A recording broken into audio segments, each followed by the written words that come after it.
రెండు తెలుగు రాష్ట్రాల విషయానికి వస్తే కనుక ఎలా ఉండబోతుందో అక్కడి నుంచి చూస్తుంటేనేమో ఇటు మీరు గత సంవత్సరంలోనే నాకు చెప్పారు మరో 19 నెలలు తెలంగాణ ప్రజలకు కష్టకాలం తప్పదు. ఒక్క ప్రజలేంటమ్మా, సీఎం రేవంత్తో సహా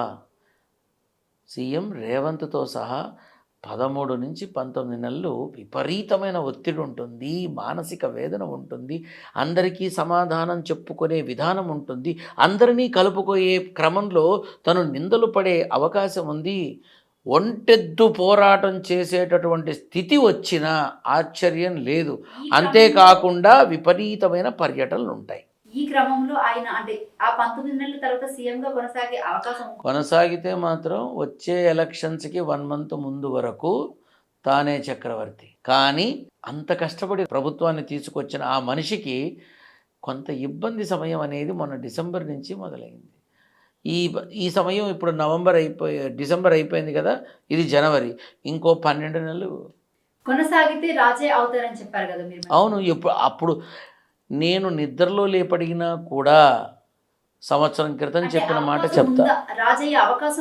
ఈ 12 నెలలు దాటాలి. ఈ 12 నెలలో మార్పు జరిగితే ప్రభుత్వంలోనే మార్పు వస్తుంది. 12 నెలల్లో ప్రభుత్వంలో ఎన్నో మార్పులు వచ్చే అవకాశం ఉంది.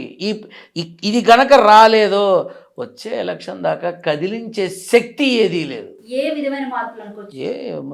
ఏదైనా జరగచ్చు. సీఎం మారచ్చు, స్పీకర్ మారచ్చు, గవర్నర్ మారచ్చు, మంత్రులు మారచ్చు, దాన్ని ఏమంటారు క్యాబినెట్ విస్తరణ జరగచ్చు. అబ్బో చాలా ఉన్నాయమ్మా. నామినేటెడ్ పోస్ట్లో ఉన్నటువంటి చైర్మన్ పదవుల కోసం సెలెక్ట్ చేసిన వాళ్ళని మార్చేసి కొత్తగా వేరే వాళ్ళని తీసుకురావచ్చు. ఎన్నో ఉన్నాయి.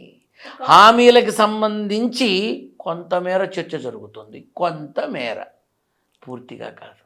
ఎందుకంటే 5 అంశాల మీద ఈ 13 నెలల్లో జరగబోయేటటువంటి చర్చలు కావచ్చు, దాన్ని ఏమంటారు ప్రయత్నాలు కావచ్చు, ప్రభుత్వము ప్రతిపక్షము కలిసి చేసేటటువంటి శాసనసభ సమావేశాలు కావచ్చు, ఇవన్నీ కూడా ఈ హామీల కన్నా ఈ మిగతా అంశాల మీద ఎక్కువ పట్టు కోసం ప్రయత్నం జరుగుతూ ఉంటుంది. గత సంవత్సరంలో కూడా ఇలాగే ఈ విధమైన పట్టే కనిపించింది కదా మనకి.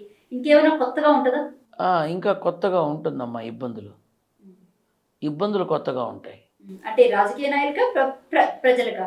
ఇప్పుడు ఒక తండ్రి తప్పు చేశాడు, ఇబ్బంది పడేది ఎవరమ్మా? కుటుంబం. ఇక్కడ కూడా అంతే. ఇప్పుడు హైడ్రా యొక్క విధి విధానాల్లో నష్టపోయిన ప్రాణాల వల్ల కావచ్చు, ఆస్తులు నష్టపోయిన కుటుంబాల వల్ల కావచ్చు, కొత్తగా కొన్ని సమస్యలు చుట్టుముడతాయి ప్రభుత్వానికి ఖచ్చితంగా. అలాగే ప్రజలకి రావాల్సిన హామీల్లో పూర్తి అంటే కొంతమేరకు లాభపడుతుంది, కానీ అన్ని రకాలుగా కాదమ్మా. మీరు చెప్పండి, అసలు అంటే ప్రభుత్వానికి సంబంధించి 6 గ్యారెంటీలు ఏవైతే అమలు చేస్తామని చెప్పారో అందరికీ అందో. అది అందరికీ అందో. నేను అక్కడికి వస్తున్నా. అసెంబ్లీలో ఒక మాట అనడం జరిగింది, బీఆర్ఎస్ ప్రభుత్వం చేసినటువంటి అప్పులకి వడ్డీలు కట్టలేకే మా దగ్గర డబ్బులు లేవు, 6 గ్యారెంటీలు అమలు చేయడానికి మా దగ్గర డబ్బులు లేవు అని చెప్పేసి స్టేట్మెంట్ ఇవ్వడం జరిగింది.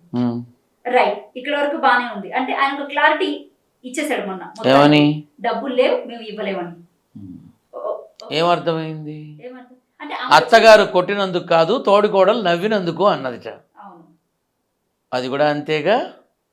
బీఆర్ఎస్ వాళ్ళు చేసిన అప్పుల వల్లే మేము వడ్డీలు కట్టలేక ఇవన్నీ చేయలేకపోతున్నాం అన్నారు. నిధులు లేవు ఇక్కడ, మేము చేయలేకపోతున్నాం అని కూడా చెప్పచ్చు. కానీ అలా ఎందుకు చెప్పారు? ఒక్కటి చెప్పండి గురించి. అంటే ప్రజల్లో గెలవడానికి మాత్రమే ఆ మాటలు చెప్పాడు అనుకోవచ్చా, లేకపోతే నిజంగానే నేను ప్రజలకు మంచి చేయాలి అని ఈ విధమైన కామెంట్స్ చేశాడు అనుకోవచ్చు అప్పట్లో? మనం ఆ స్థానంలో నేను రాజకీయాల్లో సీఎం క్యాండిడేట్గా నేను కూర్చోబెడతామంటే నేను కూడా హైదరాబాద్కి సముద్రాన్ని తీసుకొస్తానని చెప్తా. ఆయన అదే మాట్లాడు, హైదరాబాద్కి సముద్రాన్ని తీసుకొస్తానని చెప్తా. నేను కూడా చెప్తా, తప్పే ఉందమ్మా. రాజ్యాకాంక్ష నాకు వచ్చినప్పుడు బాడీలో మీరేం భయపడమాకండి, హిమోగ్లోబిన్ లేదని నెత్తురు ఉండట్లేదు కదా, అసలు నెత్తురు లేకుండా కంప్లీట్గా మ్యాంగో ఫ్రూట్ జ్యూస్ పెడతాను అని చెప్తా. దానిదే ఉంది. రాజకీయం అమ్మా.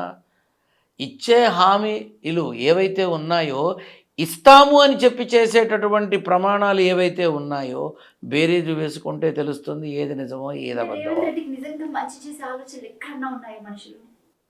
చేశాడు కదమ్మా కొంతమందికి.